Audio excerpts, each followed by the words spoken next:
Good morning, everyone. Thank you all for being with us bright and early at 8 o'clock East Coast time in the United States. I welcome you to the third day here at the Aspen Security Forum. Let me now, without further ado, introduce Shankar Menon. Already said he served as National Security Advisor of India under Prime Minister Manmohan Singh. He had a very distinguished career in government before then, including Foreign Secretary and India's High Commissioner, that's our equivalent of ambassador to just about everywhere in the world. Shankar, we worked together when I was at the State Department many years ago. You have always been a class act and a first-rate diplomat, so we're very, very glad to have you here on stage. Thank you. Thank you, Shankar. Tanvi, you are one of the foremost India scholars based here in the United States. You direct the India project at the Brookings Institution, and I've just enjoyed hearing from you over the years and learning in detail about all things India. So we are very excited to have you both with us here today. Let me kick it off by recalling what Ambassador Cui Tiankai from China said to us 2 days ago. He was asked about this terrible conflict on the Himalayan border between India and China.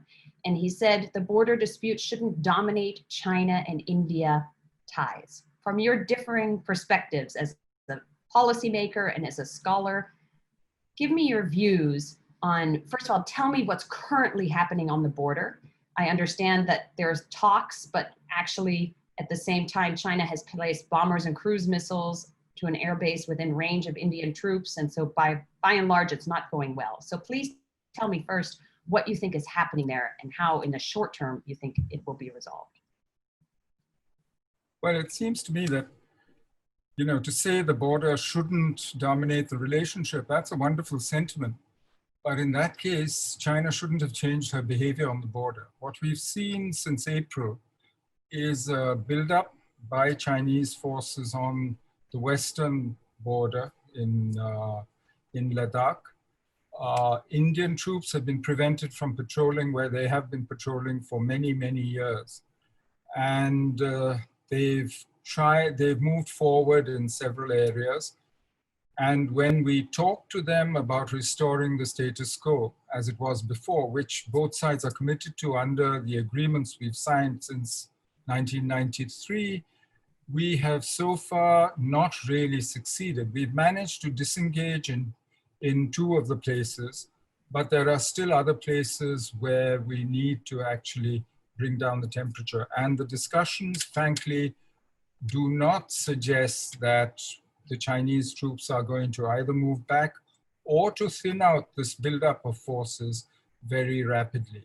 So it looks like we're in for the long haul.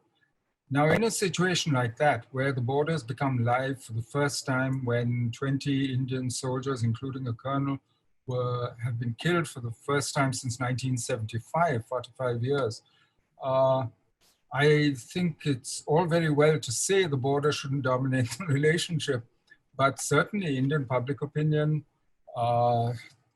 everybody in India is very, very agitated about this.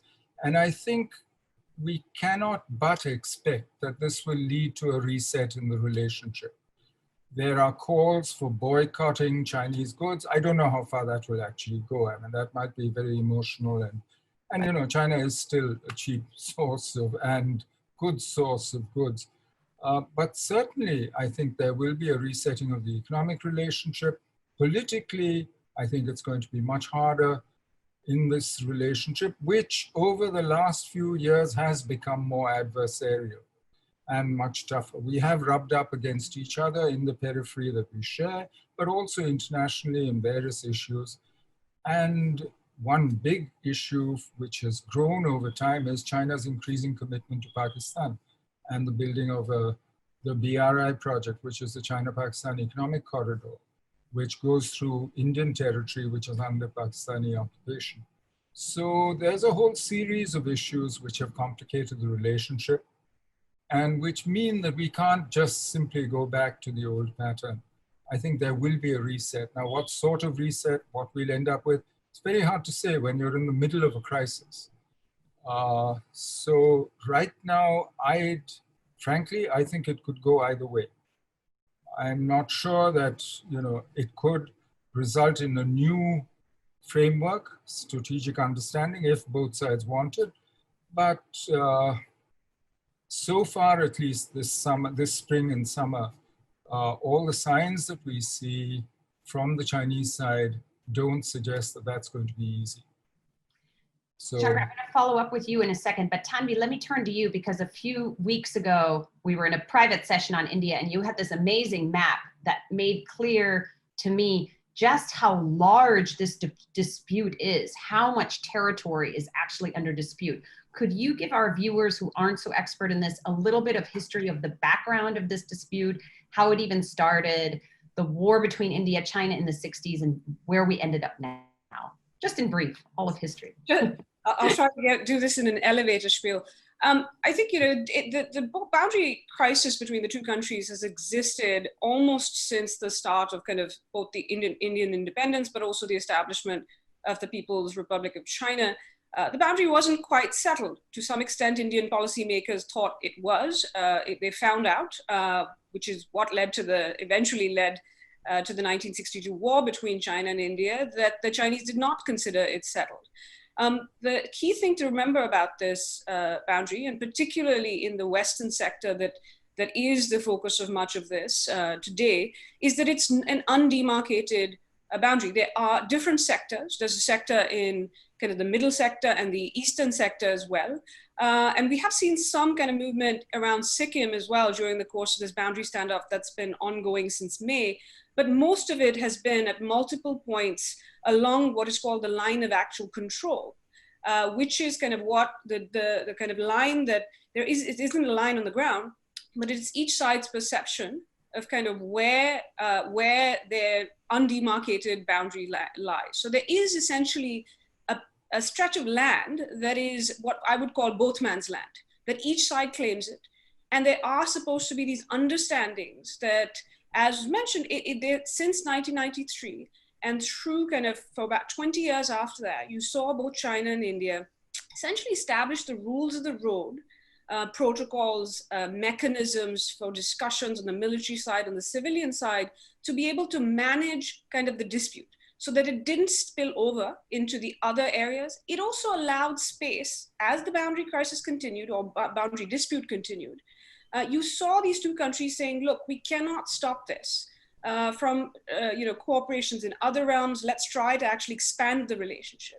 And what these agreements did, and it comes to the question that the Chinese ambassador mentioned, what these agreements did is allow this relationship that after 62, there was a skirmish in 67, there was kind of an accidental killing of soldiers in 1975, the last time soldiers were killed at the boundary. And then in 1986-87, there was a major standoff. Since Xi Jinping's been in power, we've seen this is the fourth such boundary standoff between China and India. But largely the agreements worked in terms of keeping the peace at least. There were no shots fired, there was nobody killed. The reason it becomes harder in the context of this historical kind of narrative, the reason it becomes harder to go back to the restoration of the relationship is that relationship over the last 20, 30 years was built on these agreements. Now India thinks these agreements to maintain peace and tranquility at the border have been violated. And so that makes it complicated to kind of go back to business as usual. So currently you have this gap where you have, and this is not just Ambassador Sui Tankai, it's a number of Chinese officials saying, whatever happened, let's forget it, let's move back to business as usual in the relationship. They're asking for a restoration of the relationship. What India wants is restoration of status quo ante at the boundary as it was at the end of April. And that there's a gap between that. And I think that's where I think you will see trouble. As Ambassador Menon says, we've seen across the board a call for a reassessment of ties with China across the political spectrum, across the policy spectrum. And you've already seen, I think, some policy changes that the longer this continues, the longer there's not a restoration of status quo ante, these policy changes, economic, technological, in the telecom space, will have implications for the broader relationship. So the boundary dispute, I think, has spilled over now, whether China likes it or not, into these other realms. Right. And let's be clear, there were patrolling protocols, which means neither side was allowed to have lethal force. But then the Chinese showed up recently with clubs wrapped in barbed wire. Is that correct? Sorry, Ambassador. Go ahead. I was going to say that the agreements partly said you weren't supposed to change the status quo. That is, you do not establish a permanent presence. There were petroleum protocols, as you mentioned. Both sides are not supposed to carry loaded weapons, guns, etc. They have carried, they have had fisticuffs before, etc. But it's been clear that, and this was indicated even before the June 15th clash, that the level of aggressiveness has been higher during the course of this crisis. Yeah, when I teach this topic to my students at Stanford, I always tell them to Google the conflict, because they're actually there are YouTube videos online everywhere of these Indian and Chinese soldiers punching each other and then taking out their smartphones to show that the other side started it. Right. Exactly. So a very difficult situation, even harder than the standoff a couple of years ago over Doklam. Looks like there's no resolution in sight.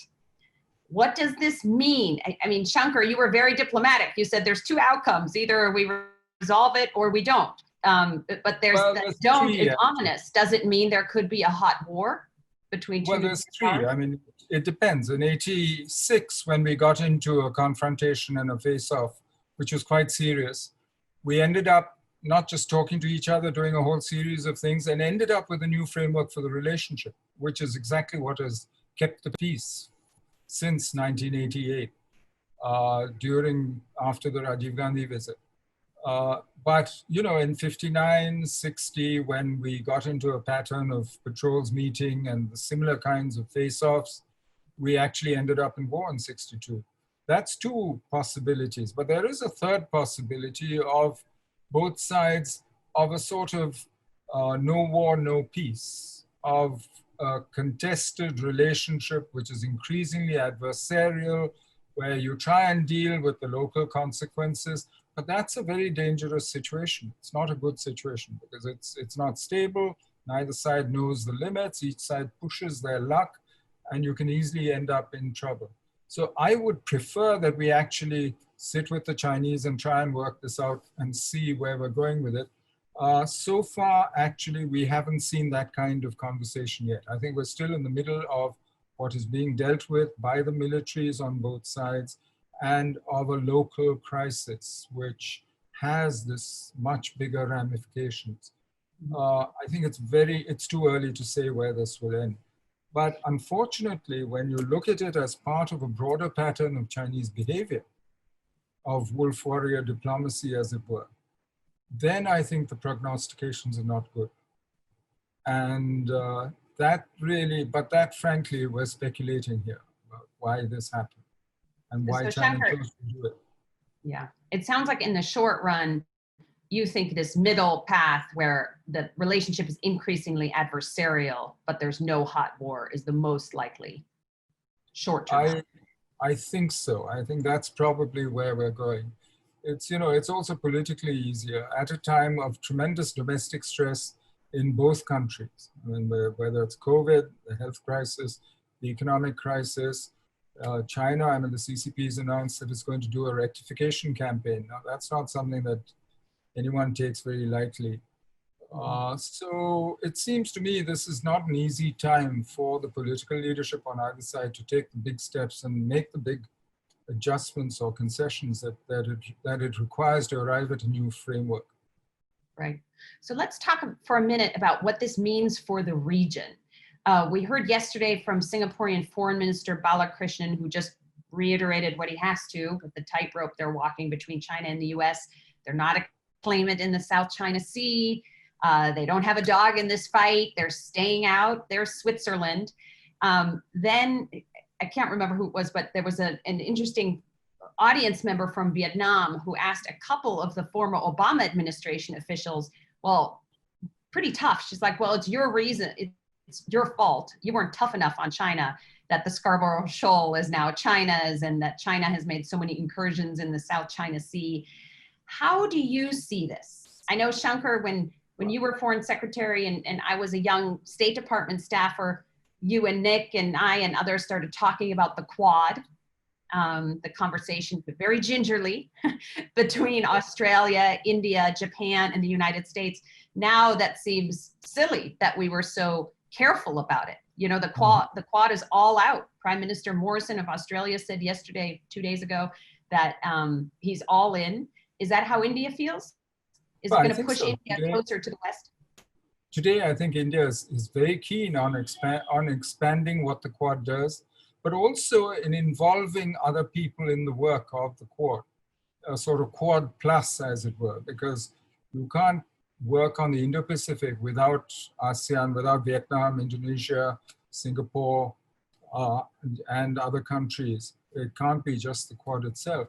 But it's, I think, more than the Quad. Today in India, for instance, the relationship with the US is critical. And most people in India would tell you that we must work with the US. But ultimately, when it comes to the border, that's a problem that India has to deal with itself. I think if you look at India-US congruence, I mean, for India, the US is a critical partner to transform India, to develop India. The US is also a critical partner in the maritime domain, which is now increasingly contested across the whole Indo-Pacific. China's trying to become a maritime power, is entering the Indian Ocean. And we've seen the South China Sea is critical to India's exports. To the US, for instance, a lot of it goes through the South China Sea. So freedom of navigation is an Indian interest, and we are rubbing up against the Chinese there. And these are all areas where we're doing much more than ever before, India and the US, on maritime security, and basically in security and defense. But in terms of continental issues, the border with China, the sort of consolidation of the Eurasian landmass that the BRI seems to represent, in Chinese minds at least, I'm not sure whether, yes, we might have similar views, but how much India and the US can do together, I'm not really sure. In fact, I'd like to be educated on that. So we're not heading towards an alliance yet. I think Foreign Minister Shivshankar said the other day that we work as partners. And I think it'll be a closer and closer partnership without necessarily an alliance. Thank you. Tanvi, let me switch gears a little bit and turn to you and talk about what's happening inside India. So obviously the COVID crisis hit India very hard. Prime Minister Modi took the decision quite early to shut down the economy. He was both lauded for that and criticized because it happened so suddenly that many of the tens of millions of day laborers that are working in the big cities essentially had to walk back to their villages with very terrible consequences. You know, these are folks who don't even have a day extra of savings, and huge suffering caused, but hopefully in the cause of restricting the virus. How is it, let's start with the Indian economy, and then I want to end by talking about politics. But how's the Indian economy doing? How is India weathering this? So even before COVID, you did see some signs of strain in the Indian economy. Growth had slowed down to below 5%. That quarter, it was expected to remain below 5% in the next quarter. And so this has, like in every other country, added to that strain. The government has put some stimulus in the system. They will probably, down the line, if this continues, have to consider putting in more. There has been some kind of easing of, kind of trying to give some relief in terms of mortgage loans, etc., loan repayments, etc. So I think there's been an effort. There is definitely strain. And I think this is something that the Indian government currently is facing, this trifecta of, if not crises, at least strains, which is kind of health, economic, and national security. And so it is definitely not just kind of a strain on the government, it's a strain on the capacity of the system as well.